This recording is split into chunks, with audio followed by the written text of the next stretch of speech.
পৃথিবীতে এমন কিছু বাস্তব ঘটনা আছে যা শুনলে মনে হয় এগুলো কোনো সিনেমার গল্প। যেমন মৃত্যুর দ্বার প্রান্তে থাকা একজন ব্যক্তি কিভাবে জীবিত ফিরে এসেছিল। এখানে সবচেয়ে আশ্চর্যের বিষয় হলো তাদের বেঁচে ফেরাটা যেন কোনো অলৌকিক ঘটনার মতো, কারণ এখানে বিজ্ঞানের যুক্তি পুরোপুরি ব্যর্থ। আজকের ভিডিওতে আমরা বেঁচে থাকার 5টি অবিশ্বাস্য সত্য গল্প সম্পর্কে কথা বলবো, যা এখনও রহস্যের চাদরে মোড়া। এই গল্পগুলো শুধু সাহসিকতা আর মানসিক শক্তির উদাহরণ নয়, এগুলো এমন কিছু প্রশ্ন তৈরি করে যার উত্তর আজও কেউ জানে না। 2012 সালে নাইজেরিয়ার একজন জাহাজের রাঁধুনি, নাম হ্যারিসন ওকাইন, তিনি একটি ছোট মাছ ধরার নৌকায় ছিলেন। হঠাৎ একটি প্রবল ঝড়ে তাদের জাহাজটি মেক্সিকোর উপকূলে উল্টে যায়। সব সহযাত্রী ডুবে যায়, কিন্তু হ্যারিসন জাহাজের ভেতরে থাকা একটি এয়ার পকেটে আটকে যান। তারপর তাকে পানির ঢেউ জাহাজের ধ্বংসাবশেষ সহ 13,000 কিলোমিটার পর্যন্ত সমুদ্রে ভাসিয়ে নিয়ে যায়।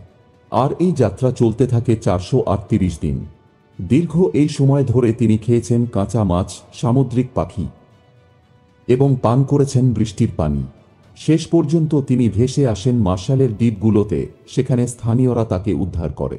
তখন তার শরীর শুকিয়ে গেলেও তিনি ছিলেন জীবিত। 438 দিন ধরে সমুদ্রে ভেসে থাকা কোনো সাধারণ ব্যাপার না।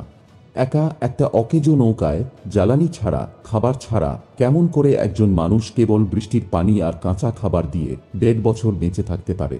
এই বিষয়টি 2014 সালে বেশ আলোড়ন সৃষ্টি করেছিল বিশেষজ্ঞদের মহলে।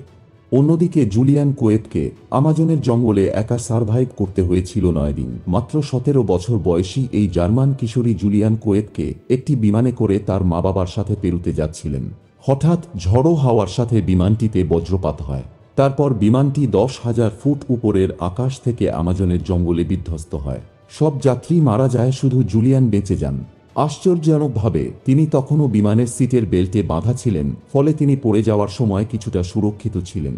কিন্তু আসল লড়াই তো শুরু হয় তখনই, যখন তিনি মাথায় আঘাত, কাটা হাত এবং ফোলা চোখ নিয়ে 9 দিন ধরে ভেজা, বিষাক্ত সাপ, মাছি, জাগুয়ারে আক্রান্ত আমাজন বনে ঘুরে বেড়াচ্ছিলেন।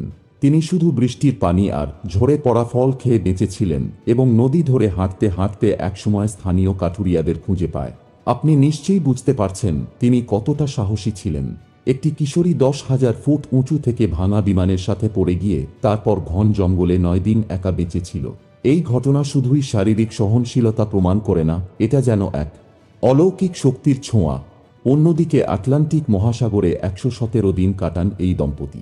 এই ব্রিটিশ দম্পতি মরিস ও মেরিলিন বেইলি তাদের ছোট ইটে করে আটলান্টিক মহাসাগর পাড়ি দিচ্ছিলেন। সবকিছু স্বাভাবিকই চলছিল, কিন্তু হঠাৎ একটি তিনি এসে ধাক্কা দেয় তাদের ইয়েটকে। ইয়েটটি ডুবে যায়। তারা কোনোভাবে একটি লাইফ রাফটে উঠে পড়েন।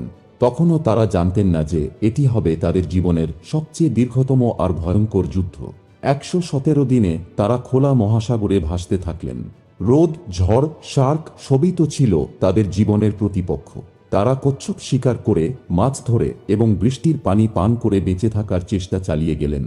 দিনের পর দিন কোনো জাহাজের দেখা মিল ছিল না, কোনো আশার আলো ছিল না।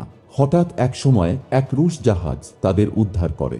তবে চমৎকার বিষয় হচ্ছে, একটি দম্পতি কোনো ধরনের সহায়তা ছাড়াই মহাসাগরের মাঝে 117 দিন টিকে থাকলেন এবং তারা এতটাই শারীরিকভাবে ভালো ছিলেন যে তা গবেষকদের অবাক করে দিয়েছে। অবাক করার বিষয়গুলো এখানেই শেষ না। আমাদের জীবন তো একটাই, এই একটা জীবনে বেঁচে থাকার জন্য নিজেকে কতটা স্যাক্রিফাইস করেছেন। এই লোকটির নাম র্যালস্টন, একজন অভিজ্ঞ পর্বতারোহী এবং রেস্কিউ কাউন্সিলের প্রাক্তন সদস্য। তিনি নিজের হাত কেটে 127 ঘন্টার পর জীবন্ত ফিরে আসেন। 2003 সালে আমেরিকার ইউটা রাজ্যের এক ক্যানিয়নে হাইকিং করতে যান এই পর্বতারোহী। হঠাৎ করে এক বিশাল গিরি খাতে পড়ে যাবার সময় বড় একটি পাথর পড়ে তার ডান হাতকে চেপে ধরে দেয়ালের সাথে। তিনি সেখানে 127 ঘন্টা অর্থাৎ প্রায় 6 দিন আটকে থাকলেন। তার কাছে ছিল কিছু খাবার, পানি এবং একটি ছোট্ট পকেট নাইফ। যখন সব আশা শেষ, তখন তিনি একটি ভয়ঙ্কর সিদ্ধান্ত নেন, নিজেই নিজের হাত কেটে নিজেকে মুক্ত করেন। তারপর রক্তাক্ত অবস্থায় 1.5 কিলোমিটার হেঁটে এক হাইকিং দলে গিয়ে পৌঁছান এবং জীবিত ফিরে আসেন। মনোবিজ্ঞানীরা বলেন এই ঘটনা মানুষের সর্বোচ্চ আত্মরক্ষার উদাহরণ হতে পারে, কিন্তু কেউই নিশ্চিতভাবে বলতে পারেন না একজন মানুষ এই সিদ্ধান্ত কিভাবে নিতে পারে। শেষ গল্পটি শুনলে আপনি হয়তো বিশ্বাসই করতে পারবেন না। 1972 সালে সার্বিয়ান ফ্লাইট অ্যাটেন্ডেন্ট ভেসেনা ভুলোভিচ একটি বিমানে ছিলেন যা এক বিস্ফোরণের কারণে 33,000 ফুট উপরে ভেঙে যায়, তাই বিমানের অধিকাংশ অংশ ধ্বংস হয়ে যায়। তবে ভেসেনা বিমানের পিছনের অংশে আটকে ছিলেন। অবিশ্বাস্যভাবে তিনি 33,000 ফুট উপর থেকে একটি বরফাচ্ছন্ন জঙ্গলে পড়ে গিয়ে বেঁচে যান। তার পা ভেঙে যায়, মেরুদণ্ড ক্ষতিগ্রস্ত হয় এবং জ্ঞানও হারান তিনি। তবে কয়েক মাস চিকিৎসার পর তিনি প্রায় সম্পূর্ণ সুস্থ হয়ে ওঠেন। আপনি কি ভাবছেন, 33,000 ফুট থেকে কেউ পড়লে সে কি বেঁচে থাকা সম্ভব? অনেকের মতে পৃথিবীর তাপমাত্রা, স্নোকুশন এবং বিমানের কাঠামোই তাকে বাঁচিয়ে দিয়েছে। কিন্তু প্রশ্ন হল, অন্য যাত্রীরা কেন বাঁচেননি? এই 5টি গল্প শুধুই বেঁচে থাকার ঘটনা নয়, এগুলো বিজ্ঞান ও যুক্তির সীমার বাইরের কিছু কাহিনী। কেউ কাঁচা মাছ খেয়ে, কেউ নিজের হাত কেটে, কেউ 10,000 ফুট থেকে পড়ে কিংবা বিষাক্ত জঙ্গলে দিন কাটিয়ে যেভাবে বেঁচে ফিরেছে তা নিঃসন্দেহে বিস্ময়কর এবং প্রতিটি ঘটনাই বাস্তব, কোনো রূপকথা নয়। এই গল্পগুলো আমাদের মনে করিয়ে দেয় মানুষের মনের ইচ্ছাশক্তি আর জীবনের প্রতি আকাঙ্ক্ষা কতটা প্রবল হতে পারে। ভিডিওটি ভালো লাগলে লাইক দিন, সাবস্ক্রাইব করুন আর নিচে কমেন্টে জানান আপনার মতে কোন ঘটনাটি সবচেয়ে বেশি অলৌকিক লেগেছে।